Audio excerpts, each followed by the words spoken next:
Praise the Lord. எனக்கு அன்பான தேவனுடைய பிள்ளைகளை, உங்களை சந்திப்பதில் நான் மிகவும் மகிழ்ச்சி அடைகிறேன். ஆண்டவராக இயேசு கிறிஸ்துவை நான் துதிக்கிறேன். இந்த பகுதியில ஒரு கடைசி வார்த்தை பாருங்கள்.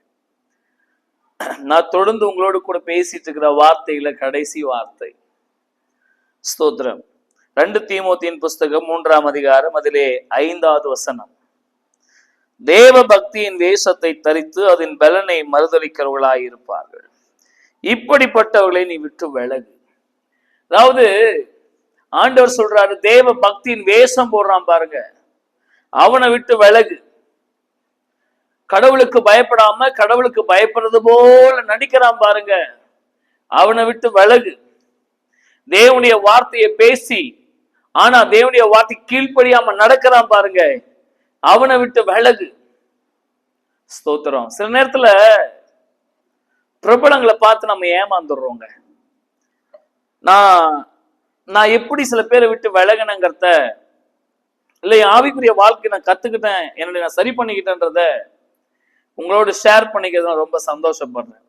எப்படியெல்லாம் விலகணும்னு நான் உங்களோட பேச முடியும், ஆனா நான் அதெல்லாம் சொல்லாம ஒரு சின்ன அனுபவத்தை உங்களோட ஷேர் பண்றேன். சில வருடங்களுக்கு முன்பாக ஏறக்குறைய ஒரு ஸ்தோத்திரம் ஒரு 10 வருஷங்களுக்கு முன்பாக என்னுடைய சபை வளர்ந்து கொண்டிருந்த நேரம், அதனால பெங்களூர் பட்டணத்துல இருந்து நான் ஒரு பாஸ்டரை கூப்பிட்டேன். அவர் ஒரு நல்ல பாடகர், பேர் சொல்ல விரும்பல, நல்ல பாடகர், பெங்களூர்ல ஊழியம் செய்யறார், நல்ல பிரபலம். சந்தோஷம் அப்படின்னு சொன்னா ஒரு பேருக்கும் இணையாகும், அப்படிப்பட்ட ஒரு பிரபலமான பாடகர். எனக்கு ரொம்ப பிடிக்கும் அவரை. அவர் பாட்டுல நான் கவர்ந்து அவர் ஒரு நாள் என்னுடைய சபைக்கு நான் அழைத்தேன். அவர் வந்தாரு, கார்ல பயங்கரமா மியூசிக் சிஸ்டம், மைக் சிஸ்டம் எல்லாம் எடுத்துட்டு வந்தார். வந்துட்டு எங்க சபையில நிறைஞ்சிருந்தாங்க, ஒரு 150 பேருக்கு மேல சபையில நிறைஞ்சு கூட்டம் இருந்தாங்க. பாடினாரு, ஆராதிச்சாரு. என் சிடி எல்லாம் உங்களுக்கு நான் இலவசமா கொடுக்குறேன் அப்படின்னு எல்லாம் சொன்னாரு. அப்போ அவருடைய சபையில ரட்சிக்கப்பட்டு கிறிஸ்து இயேசுவை ஏற்றுக்கொண்டவர்கள் கிராமத்துக்கு வந்து நம்முடைய சபைக்கு ஆராதனைக்கு வந்துட்டு இருந்தாங்க. ஒரு 20 பேர் இருப்பாங்கன்னு வைங்க, ஒரு 15-20 பேர் இருப்பாங்கன்னு வைங்க. அந்த குடும்பம், அந்த குறிப்பிட்ட குடும்பம் பெங்களூர்ல ரட்சிக்கப்படுறாங்க. அவங்க சொந்த ஊருக்கு வராங்க, இங்க வந்து இங்க இருக்காங்க. அந்த நாட்கள்ல அந்த ஊழியக்காரர் அவங்க நிமித்தம் தான் கூப்பிட்டேன். ஏன்னா அவங்க ரட்சிப்பு நடத்தினாங்க இல்லையா, அதனால ஒரு சந்தோஷத்தை நிமித்தம் நான் கூப்பிட்டேன். அந்த ஊழியக்காரர் வந்தவர் என்ன தெரியுமா செய்தார், எங்க சபையில இருக்கிற அந்த குறிப்பிட்ட விசுவாசிகள் போன் நம்பர் எல்லாம் வாங்கினார். அந்த குறிப்பிட்ட விசுவாசிகள் நம்பர் எல்லாம் வாங்கி, பர்கூர்ல ஒரு பிரபலமான ஊழியர் இருக்கிறார், ஒரு பெரிய சபையை வைத்திருக்கிறார், இயேசு கிறிஸ்துவோடு நடக்கிறார் என்று பெயர் வைத்துக் கொள்வோம். அப்படிப்பட்ட ஊழியக்காரர்கிட்ட அந்த போன் நம்பர் எல்லாம் கொடுத்துட்டு போயிட்டார். டைரக்டா பெங்களூர் போல, டைரக்டா அந்த சபைக்கு போய் அவர்கிட்ட இந்த நம்பர் எல்லாம் கொடுத்துட்டு போயிட்டார்.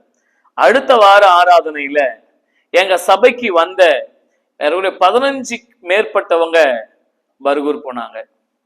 நான் ரொம்ப உடைஞ்சு போயிட்டேன். ஏன் பாடகர்களை விட்டு விலகணும்னு சொல்றேன் தெரியுமா?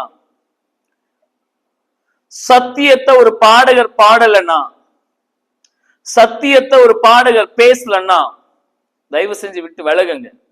அவங்க இந்த 20 லிஸ்ட்ல ஒருத்தரா இருப்பாங்க. துரோகிகளாகவும் நன்றி இல்லாதவர்களாகவும் தேவ பிரியராயிராமல் சுகபோக பிரியராக இருப்பாங்க. அழைத்தது நான், நோட்டீஸ் அடிச்சது நானு, ஏன் சபை வளர்ச்சிக்காக கூப்பிட்டேன். ஆனா அவரு இங்க இருக்கிற எல்லாரும் நம்பரும் அவர் மனம் கவர்ந்தவரோடு கொண்டு போய் கொடுத்து, இவங்கெல்லாம் நீங்க கூப்பிட்டுக்கங்க பாஸ்டர் அப்படின்னு சொல்லிட்டு போயிட்டார். அவங்க போனது இல்லாம சபையில் உள்ள கொஞ்சம் பேர் அங்க போனாங்க. தெய்வ பிள்ளைகளே, சபையை நடத்துகிற தெய்வ பிள்ளைகளே, சத்தியத்தை கேட்கிற தெய்வ பிள்ளைகளே, பொல்லாத வேலை ஆட்களை குறித்து எச்சரிக்கையாயிருங்கள். கிராமத்துல ஒரு ஊழியம் செய்யறது எவ்வளவு கஷ்டம் தெரியுமா? ஊழியத்தை உடைக்கிறது ரொம்ப ஈஸி, கட்டுறது கஷ்டம்.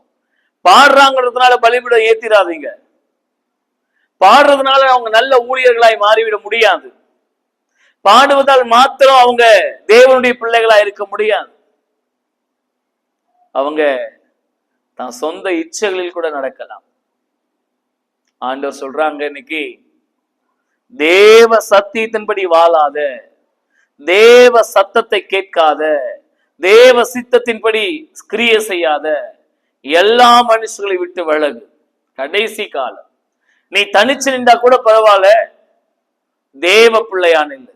நீ தனிச்சு நின்றா கூட பரவாயில்ல, சத்திய வசனத்துக்காக நில்லு. ஆமென். எலியா எலிசாவுடைய நாட்கள்ல அநேக தீர்க்கதரிசிகள் இருந்தார்கள்.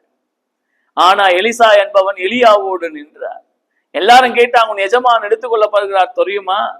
எனக்கு தெரியும், நீங்கள் சும்மா இருங்கள் என்று அவர் பேசினார். எனக்கு அன்பான தேவனுடைய பிள்ளைகளை, கூட்டம் கூட்டமா இருக்கலாம் மற்ற இடத்துல, அங்க எந்த பிரயோஜனம் இல்லாம ஆட்டமும் பாட்டமும் கொண்டாட்டம் இருக்கலாம். அந்த கூட்டத்தோடு நாம் சேரவே வேண்டாம், அவர்களை விட்டு விலகு. நமக்கு அப்படியானால் என்ன வேண்டும்? அர்ப்பணிப்பு வேண்டும். அப்படியானால் நமக்கு என்ன வேண்டும்? சத்தியத்தின் மேல் இருக்கிற வாஞ்சை வேண்டும். தேவ பிள்ளைகளே, பொல்லாத ஆட்களை, பொல்லாத வேலை ஆட்களை விட்டு விலகுங்க. அந்த ஊழியக்காரரை திரும்ப என் வாழ்க்கையில பார்க்கவே கூடாதுன்னு விரும்பினேன். அந்த பெங்களூர்ல பாடுறாருன்னு சொன்னனே, பிரபலமான பாடுகர், அதை என் வாழ்க்கையிலே பார்க்க கூடாதுன்னு விரும்பினேன். பர்கூர்ல ஒரு பிரபலமான ஊழியம் இருக்குதுன்னு சொன்னேன், அந்த ஊழியரை பார்க்கவே கூடாதுன்னு விரும்பினேன். ஏன் தெரியுமா? இவங்கெல்லாம் கஷ்டப்பட்டு ஊழியம் செய்ய மாட்டாங்க. இவர்கள் திருடுகிற ஓநாய்கள், திருடுகிற ஓநாய்கள். எச்சரிக்கையாக ஆண்டுடைய சமூகத்தில் அர்ப்பணித்திருங்கள். தேவ சமூகத்திலே காத்திருங்கள். தேவனுக்காக நில்லுங்கள். தேவன் உங்களை ஆசீர்வதிக்க முடியும். விலகி நீங்களா நில்லுங்க, தனிச்சு நில்லுங்க. விலகி நீங்களா சாதிக்க நில்லுங்க. ஒரு நாள் நாம் எழும்பி நிற்போம். கர்த்தர் நமக்கு உதவி செய்வார்.